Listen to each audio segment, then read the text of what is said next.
आप देखिए जिस मर्ज की आप चाहें उस मर्ज की दवा मिलती है इस दुकान पर।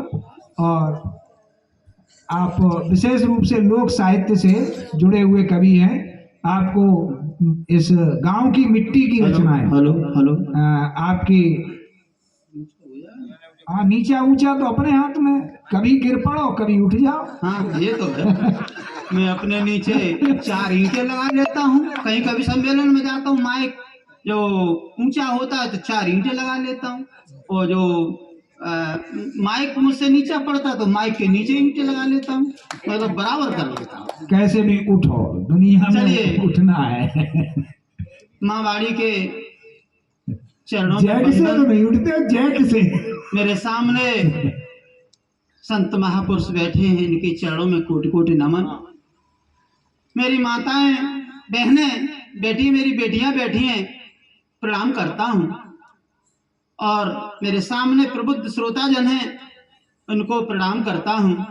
और मैं सबसे ज्यादा धन्यवाद देता हूं अपने भाई श्री अवधेश यादव जी को, जिन्होंने ये महफिल सजाई है और इस धरती को, इस माटी को, इस गांव की मिट्टी को कोटि कोटि नमन करते हुए इस मिट्टी का अपने मस्तक पर तिलक धारण करता हूं।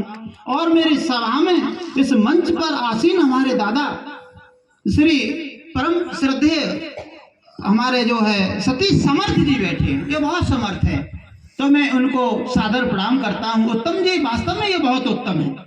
और सबको नमन करते हुए, सबको प्रणाम करते हुए मैं अपने विचारों को आपको पास तक, आपकी झोली तक डालने का प्रयास करता हूं। अगर अच्छी लग जाए तो ताली जरूर बजा देना। हाँ, तालियों का भाई थोड़ा ध्यान रखें, ताली जो है ये और बाद ऊर्जा देती है। बाद में यहीं से शुरू करता हूं, जो हमारे कृष्ण भक्त, हाँ, हमारे आचार्य जी ने जो की थी, और वो वास्तव में जो भारी होता है वो झुकता है। बातें है ना, जो भारी होता है वो झुकता है, और जो हल्का होता है वो तनिक तनिक बात पे उठता है ना। तो वो क्या, उनका संदेश क्या है, वो मैंने शब्दों में बांधने की कोशिश की। सबसे पहले मेरे सामने संत पुरुष बैठे हैं, इनके लिए एक छोटा सा 4 लाने प्रस्तुत करता हूं आपके चरणों में। काम क्रोध लोभ त्याग संत होते हैं। अच्छी लगे ताली जरूर कर, मैं बजवा लेता हूँ जबरदस्ती, क्योंकि ये मेरा अधिकार है, मैं बेटा ही तो हूँ ना। है इसमें देखो पगड़ी बैठे मेरे दादा बैठे, उनके चरणों में झुक जाता हूँ, और ये मेरी बहन है तो मेरा हक है। आज बताओ मेरा हक है या नहीं। मैं आदरणीय दादा से क्या कह रहा हूँ, बाबा जी के चरणों में अपनी पंक्तियां निवेदन करता हूँ। काम क्रोध लोभ त्याग संत होते हैं, वो साधुओं के रूप में भगवंत होते हैं, वो साधुओं के रूप में भगवंत होते हैं। लेकिन कुछ कैसे होते हैं, अपवाद क्या है, जो वासनाओं पंख से निज दंत धोते हैं, वो साधुओं के रूप में कलंक होते हैं। वो मैं कह रहा हूं, आप सभी जानते हैं। अब मैं आगे चलता हूं, मैं अब वहीं जुड़ता हूं, क्योंकि हमारा देश, अभी हमारे भाई हैं, छोटे भाई अनुज हैं, और उन्होंने अभी देशभक्ति की बात कही थी, तो मेरे भी दिमाग में भी आई कि वास्तव में तिरंगा हमारे देश की आन बान मर्यादा शान है। तो और वास्तव में कल परसों एक चर्चा हुई थी कवि सम्मेलन में, वहाँ ये गाजियाबाद की बात है, गाजियाबाद में एक जगह कवि सम्मेलन गया था, वहाँ चर्चा हुई थी कि वास्तव में गांव के लोग ही फौज में ज्यादा जाते हैं, और वास्तव में सही बात है, हम लोगों के बेटे भाई यही फौज में ज्यादा जाते हैं। तो हमारे गांव से एक बेटा कहाँ जा रहा है, सरहद पर, यानी ड्यूटी करने के लिए जा रहा है, छुट्टियां पूरी हो जाती हैं, तो हमारी बहन, हमारे भाई, हमारे दादाजी आते हैं और अपने बेटे को, फौजी को क्या समझाते हैं।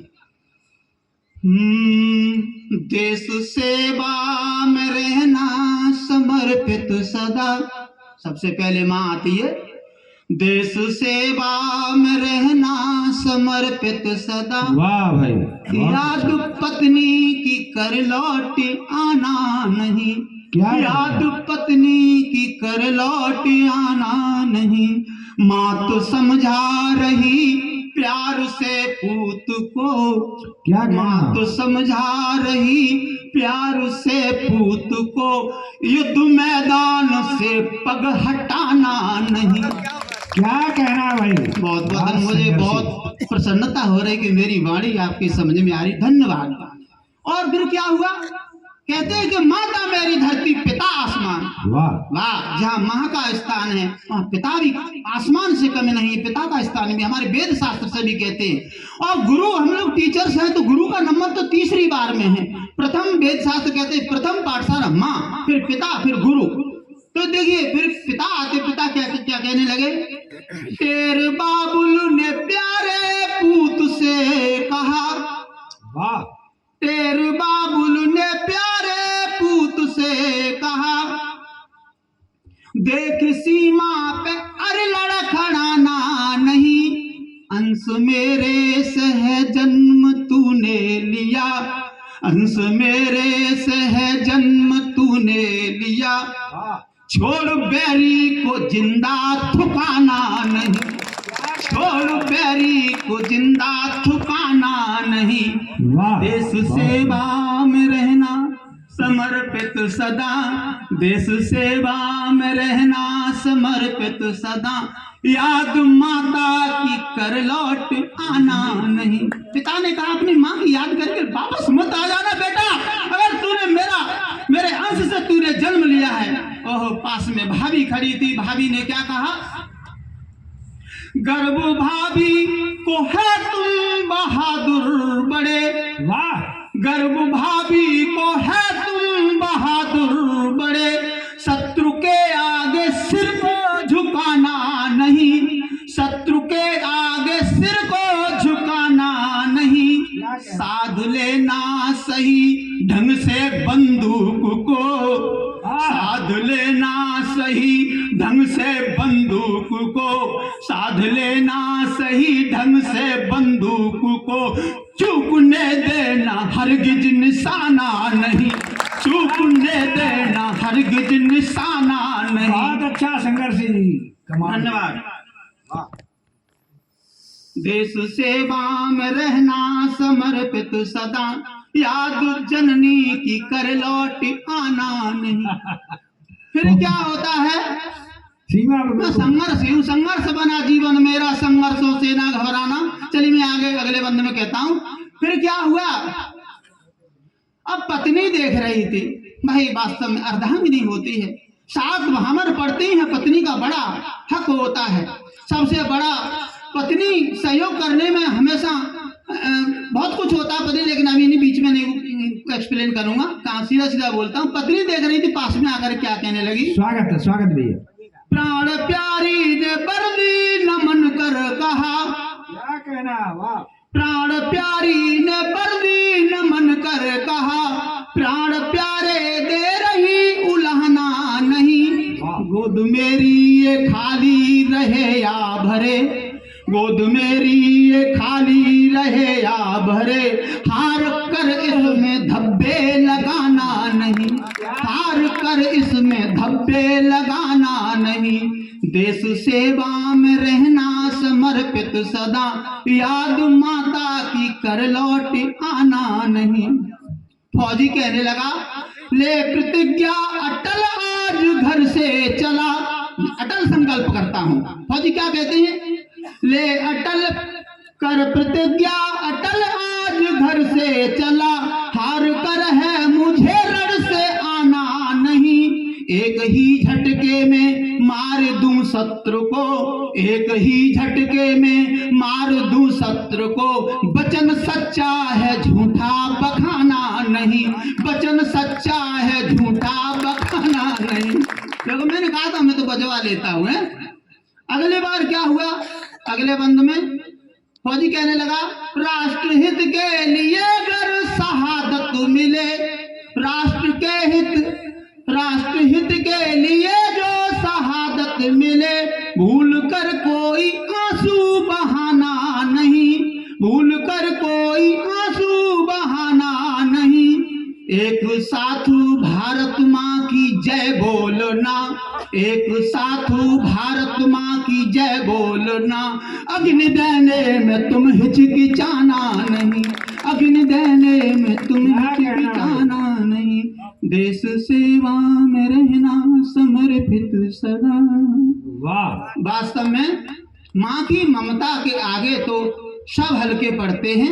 मैं एक छंद के माध्यम से बात खुद अपनी बीती बताता हूँ। काफी दिनों के बाद मैं अपने गांव गया, तो जैसे अभी हमारे कृष्ण भक्त हमारे आचार्य जी ने जो छंद कहा था कि भिन्न भिन्न प्रकार के उपहार देने के लिए कृष्ण भगवान के लिए गोपियों ने भेजे थे, ठीक उसी प्रकार से मैं अपने गांव गया तो वहां से कोई बाजरे का आटा ले आई, कोई मक्का ले आई, कोई भाभी चाची, वो छंद मैंने बना दिया।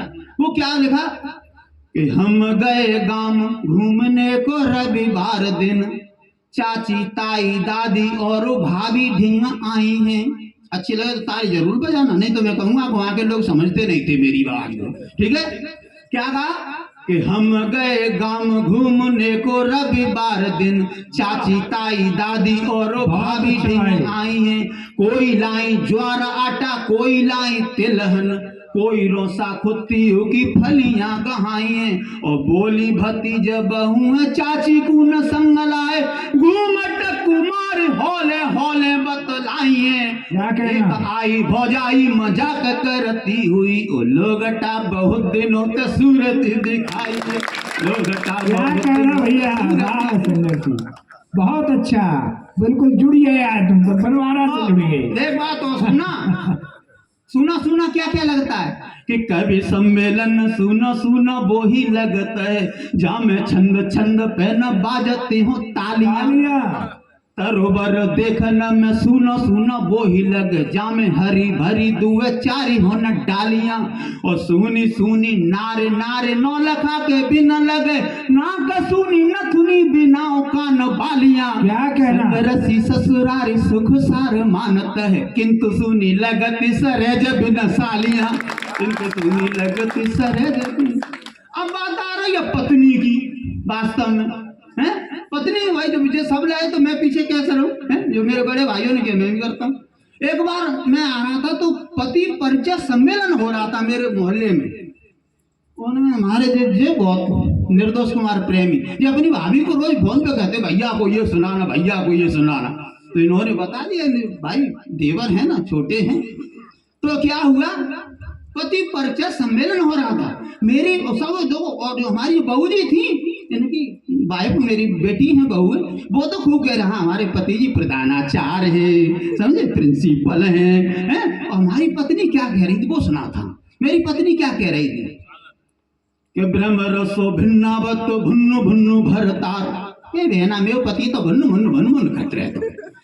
क्या कह रही कि ब्रह्म रसो भिन्नावत भुन्नु भुन्नु भरतार, मोसु नेह कमे कविता सुनेह गाढ़ो है, रात रात भर पड़े मानो पीसी यस कर, सनक में देखे नहीं गर्मी और जाड़ो है। और मैं तो सज धज के मारुति का रसी लगत, सजन लगत मानो टिरकू खचाड़ो है, दांत खोखले दर्द भंडारी नजर कम, सजन हमारा बिल्कुल ही काड़ो है, सजन है। बहुत सुंदर भाई। अच्छा, बस एक छोटा सा दो बंद का गीत है, स्वागत स्वागत। उसके बाद मैं बैठ जाऊंगा। और आज मैं अभी आ रहा था रास्ते में, तो मेरे मोहल्ले में चर्चा हो रही थी, वही बातें मेरे दिमाग में आई, मैं रफली बना लिया है गीत। वो कह रहे थे, कह रहे उसने बीटेक कर ली, उसने बीएड कर ली, उसने पीएचडी कर ली और नौकरी नहीं लग पाई। तो बाबा जी थे ऐसे प्रधान जी जैसे, जो ये डरते नहीं है बुजुर्ग, किसी से भी कह सकते वास्तव में। तो उन्होंने भाई सही बात है, क्यों डरे। तो उन्होंने जो शब्द कहा वो मैंने गीत में लिख दिए। क्या उन्होंने क्या कहा, मन में दुखी युवा पीढ़ी है, मन में दुखी युवा पीढ़ी है, साफ कह रहा शासन से, इनको दे दो अब नौकरियां, मत बहलाओ राशन से, इनको दे दो अब नौकरियां, मत बहलाओ राशन से। अच्छी लगे तो बंद के अंत में ताली जरूर बजाना। और क्या कहा, खाकर चना मुफ्त के रसना, रसना जी छोटे बच्चे को बता रहा हूं, आप तो सब समझदार हैं। खाकर चना मुफ्त के रसना अति चटोर हो जाएगी, गेहूं नमक रिफाइन पाकर गुजर नहीं हो पाएगी। लालच देकर मत चिपकाओ इस बदहालत आसन से, इनको दे दो अब नौकरियां मत बहलाओ राशन से। इनको दे दो अब नौकरियां मत बहलाओ राशन से। वाह वाह वाह, बहुत बहुत धन्यवाद। वाह, करके डिग्री डिप्लोमा भी यदि नौकरी नहीं पाई, नेताजी आप ही बता दो तो किस काम की पढ़ाई। बेकारी में टेंगे बोलो सत्ता के सिंहासन से, इनको दे दो अब नौकरियां मत बहलाओ राशन से। इनको दे दो अब नौकरियां मत बहलाओ राशन से। और इधर टेलीविजन में देखा था कि पुलिस बच्चों को नौकरी मांग रहे हैं तो उनको डंडों से मार रही, वो पंक्तियां लिखने की कोशिश की। फूलों से कोमल बच्चों को डंडों से मत पिटवाओ, रोटी हक से मांग रहे हैं इनसे आप न खिसियाओ। इनकी बातें सुनो गौर से तो न टिके अनुशासन से, इनको दे दो अब नौकरियां मत बहलाओ राशन से। इनको दे दो अब नौकरियां मत बहलाओ राशन से। उन्नति अगर देश की चाहो, वास्तव में अगर देश की उन्नति करनी है तो हमको बेकारी की मूल मिटनी होगी। उन्नति अगर देश की चाहो तो कुछ करना ही होगा, बेकारी की मूल नपन पे मन में डरना ही होगा। रीझो मत भोली जनता को मीठे मीठे भाषण से, इनको दे दो अब नौकरियां मत बहलाओ राशन से। जय हिंद, जय भारत। बहुत सुंदर, बहुत सुंदर।